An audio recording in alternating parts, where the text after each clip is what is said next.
Hello everyone, today we're taking a look at the RadioMaster TX16S Mk3. There are two versions, there's just the Mark III and then there's the Max version. The Max version is what we're looking at here. The Max version has all these metal blue bits, which include the AG012 gimbals, which are a premium and a nice all CNC aluminum gimbal. Those things all come on the Max version, including the grip pads that have some blue stitching or whatever color you pick. I think they have kind of a gold yellow as well as a red. The similarities that we'll see is the touchscreen. It's a 480 by 800 IPS touchscreen, which is pretty responsive, as you can see there. And the standard version also comes with quad bearing gimbals, which are still pretty good gimbals. Used to be what we kind of thought were the gold standard years back. They've upgraded the processor in here to keep up with the needs of Edge TX and its developments, as well as any widgets you might put on screen, and also packet rates that you might use for your receiver. They do have a turning receiver up here at the top, and they also have a handle in the back. The handle on the Max version used to be metal, but now it's plastic, so that's something else to keep in mind. This also has the Gemini X transmitter inside of it, which covers 2.4 gigahertz as well as 900 megahertz, but doesn't mean you have to run the Gemini X receiver in order to use this Express LRS radio. As you can see here with the StickCam I'm putting together, I'm using a simple whoop, or whoop, or any other way you want to pronounce it. A little micro that we fly around the homes, one of my favorites, and due to the time of year, I do a lot more flying inside than I do outside right now. We tend to have full seasons here where I live, and outside has been rather uncomfortable, as well as also just short on daylight after work when I typically do my flying, or the weekends. So I put together a StickCam. StickCam isn't great. I did get my old Firefly 7S knockoff GoPro StickCam to finally record. Turns out I was having battery issues for some reason. I've replaced the battery with a different knockoff battery, and I was able to record several StickCams, and I picked this one out to fly. By the way, what I'm flying is a Whoop from GameHat Aerial, and if you're interested in that, just go to, I believe it's GameHat-Aerial.com. Also link it down in the video description below. They make kind of a bespoke Whoop. They take parts from FPV resellers here in the US, and they build whoops based upon the parts that they like to use, and then they tune them up. They tend to use printed canopies that are designed by various folks within the FPV community as well. They aren't the cheapest whoop, so if you're looking for budget friendly, not so much, but if you're looking for a different sort of whoop flight experience, definitely check out GameHatAerial.com. This flight goes on for almost 4 minutes. I don't think we need a proof of concept that I did use it. It is worth mentioning that this does have a USB port that does charging for the radio as well as for your flight simulator. I'm not much of a flight FPV simulator sort of guy. I prefer to fly in real life. I plug these radios in when I get them in for review into flight simulators to make sure that the computer shows a human interface device, and to make sure that I can use them in FPV simulators. There's two that I generally go to, but I don't use them very much, so I can't advocate for either one of those flight simulators. You should probably ask other people in the FPV space about a flight simulator if you're looking for that sort of advice. But I just prefer to fly in real life, and so generally, because one of my routines are to fly two batteries before I go to bed every night. This particular case, I just recorded both of them, and the second flight is what we're looking at here.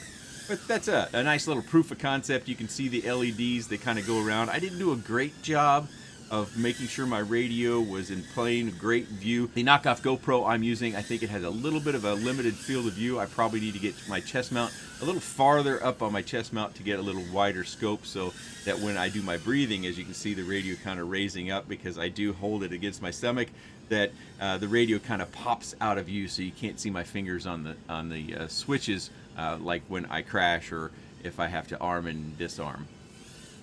But that's a good look at my proof of concept that, yeah, I did use the radio. I don't just get them in and talk about them. I go ahead and use them, and I use them for various flights. In this case, I don't have any outside flights with this particular radio, but I don't have any sort of concerns because the fact that I've used Gemini X before. And one thing about this channel, if you're not familiar, is I fly micros, and I fly in the backyard, almost within the confines of my fence.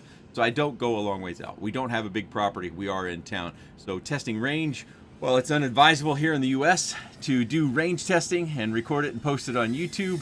You do what you want, but I can tell you that I think Express LRS, it dominates the receiver field because of the fact it's reliable, as well as it has outstanding range. But you may need to get some specialized equipment. I've talked so long we ran all the way through the flight, but let's go back to the desk and take a closer look. Before we get to the desk, it's a big radio. And you should know that it's a big radio. I've got a couple out here to kind of show you comparisons. I have a really big head. I wear about an 8.5 and a fitted cap. So, you know, it's a sizable radio. Some people like that. Some people might not. But we'll compare the others here at the desk. First off, we'll start with a comparison on what I believe is the original TX16S. And you can kind of see the faceplate for one is definitely changed. We have far smoother edges on the new version. Oops, I keep touching that.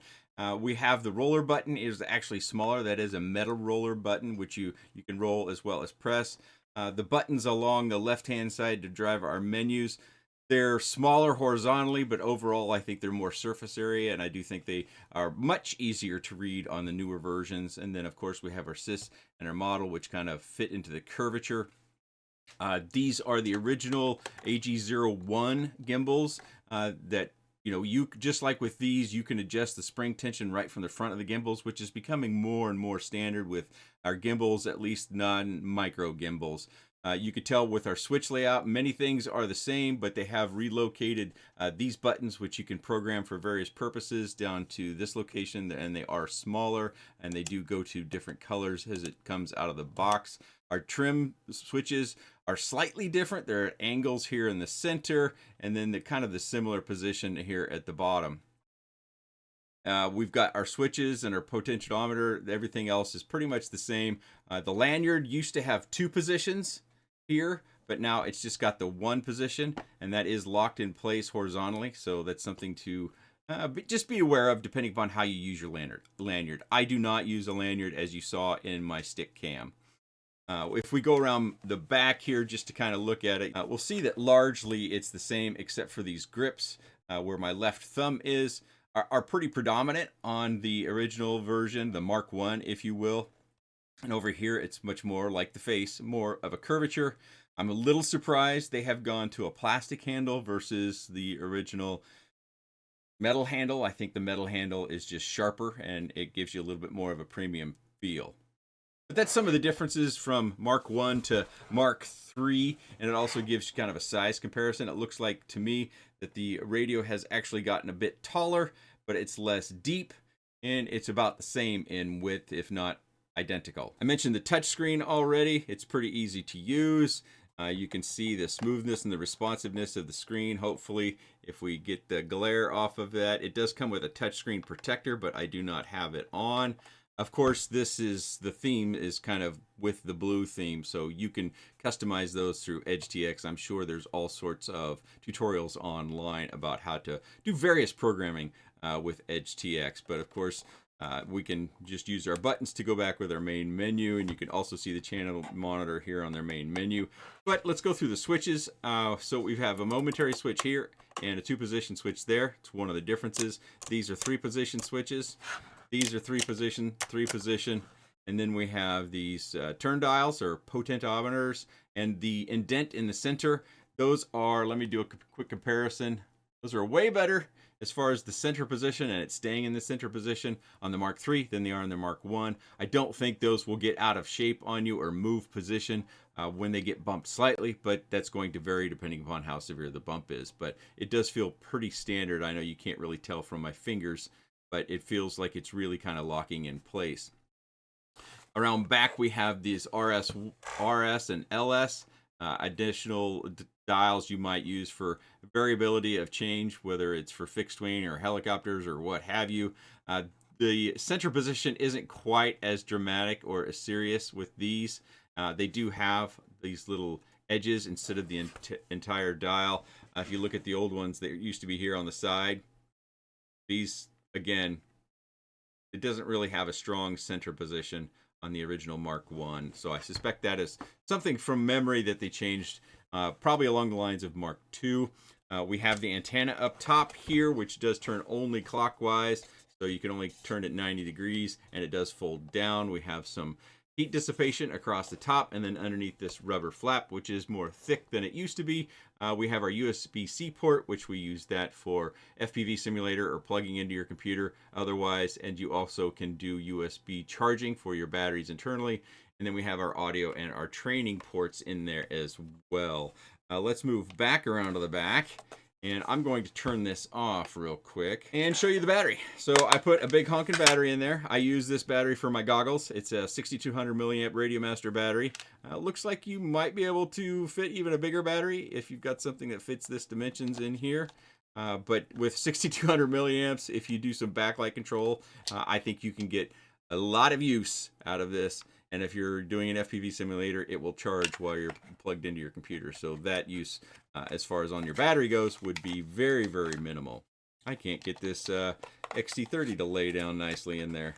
Also here on the back, you can see you can pull these grips. Those grips, the leather grips, are actually kind of embedded into a rubber piece. And we pull these out just like we have in past iterations. I don't see a reason why you would get in there other than to open up the radio for some reason, like a repair, because you can adjust the gimbals through the screws in the front here. You can see we've got the screw at the top here. You can adjust your spring tension. The sticks that it come with can be adjusted.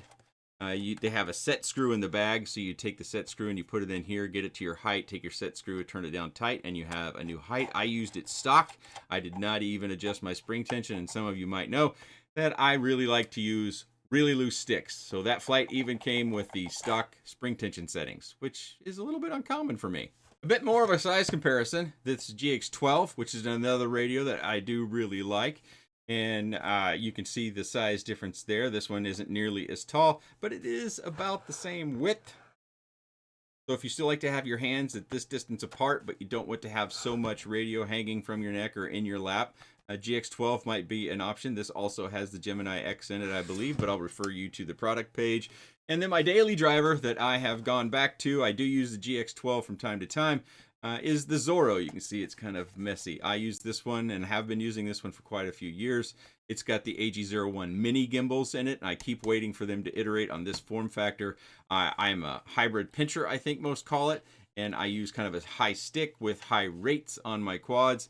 So you don't see a lot of stick movement in my flight, but I find that this radio I'm very comfortable with, and I don't need a lanyard or anything of that nature. Short battery life is kind of the one big drawback to this. I think the screen could be smaller. Of course, if it's color, that would be cool, and put some LED lights. So RadioMaster, let's do Zorro 2 soon, please. I'd really like to see that. I know we have some other Zorro users, but I think there's just more of this size of users out there. It's why they keep iterating this one now to the third one, where we still just have the original Zorro. Technically, there's two different editions, but they're of the same version. But this one is good and small. Another one that I don't have that you might want a comparison to is the Boxer, which is much more similar to the GX12, but it's a little bit taller, I believe. So it's kind of in between these two. And then if you wanted to go for something in between the Zorro and the TX16S, is probably looking at the Pocket, which is a good, solid radio. It does have mini gimbals in it, if that is something that you're concerned about. That one's also very inexpensive. So if you're looking at a budget, the Boxer is, or the Pocket, excuse me, is one I would definitely take a look at. So that is the RadioMaster TX16S Max in my case. Do you need it? Well, it kind of, there's a lot of variables on do you need it when you're speaking to more than one person. You know, have you flown before? If you have, what kind of radio have you used? Did you like it? Did you not like it? What's your budget like? What sort of features are you looking for? Is a large color screen important to you? Is color important to you? Do you like LED lights? Those are all kind of things that you have to look at and decide if you're in the market for this. Maybe just the standard Mark III, or maybe one of the other radios that I mentioned. RadioMaster has a bunch of radios out on the market that fit, I think, pretty much most budgets as well as most hand sizes. That's the one thing about a big radio that, you know, I don't necessarily have large hands, but I also don't have real long fingers. I'm kind of more palm than I am fingers. That's something to consider when it comes to your radio size, because you do want to reach the full extent of your sticks in order to be able to do tricks or just go fast and be able to be comfortable at the same time. And many times with these larger radios, that's getting to those inside positions. Those are one of the things you have to consider: your hand size or your just dexterity potentially. One of the other things that I tend to go over but isn't an issue is if you go to the full corners, do your fingers, if you hybrid pinch like I do, so you have a finger over the top, does it hit? No, it'll only hit if you're holding way down at the bottom of the neck of the stick. So if you're up here near the top, which I think is the common position, you won't hit the frame or the exterior cover or a switch.